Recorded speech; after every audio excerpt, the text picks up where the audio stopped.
Hey y'all, welcome back. I hope you're doing great today and ready to learn some very cool AWS stuff. I have a cat gently snoring in the background here, so I feel very calm. We're talking today about AWS's concept of IAM roles and how they can be assumed using the STS service. My name is Kyler Middleton, and I'm a Cloud IAM Advocate here at IAM Pulse, which means I'm doing my best to educate practitioners and elevate IAM knowledge everywhere I can. Thank you so much for listening. Now, let's help each other.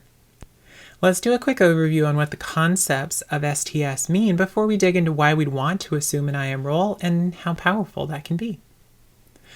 An IAM role is a bucket for permissions and can be assigned to a human or machine principal. These permissions are represented as a number of policies that can be attached to the role. IAM roles have what's called a trust policy that controls what services like ECS or EC2 are permitted to assume them, and conditions can lock that down even further. Assuming a role means swapping my existing role and permissions for the target IAM role's permissions. We'll talk about some reasons why we might do that in a minute. IAM policies are a global resource in an AWS account. There are some that are provided by AWS called managed policies, which are an excellent starting point, but are generally pretty broad in terms of what they grant. To level up your skills in IAM, you should be building your own IAM policies. STS, or the Secure Token Service, is the AWS IAM service that issues tokens used for authentication and also permits assuming another role when it's configured for it. A great first question to ask is why? Why would we assume another role? If an IAM role needed a permission, couldn't we just assign it to it directly? I mean, that is sometimes true, but there are a few situations where assuming is really useful or just downright required.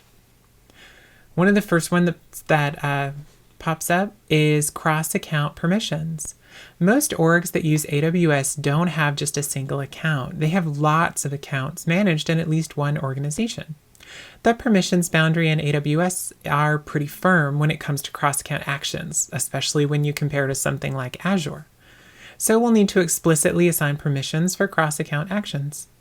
Imagine this. We have account A, where our builder role lives. It runs our CI/CD job, so it needs a lot of access.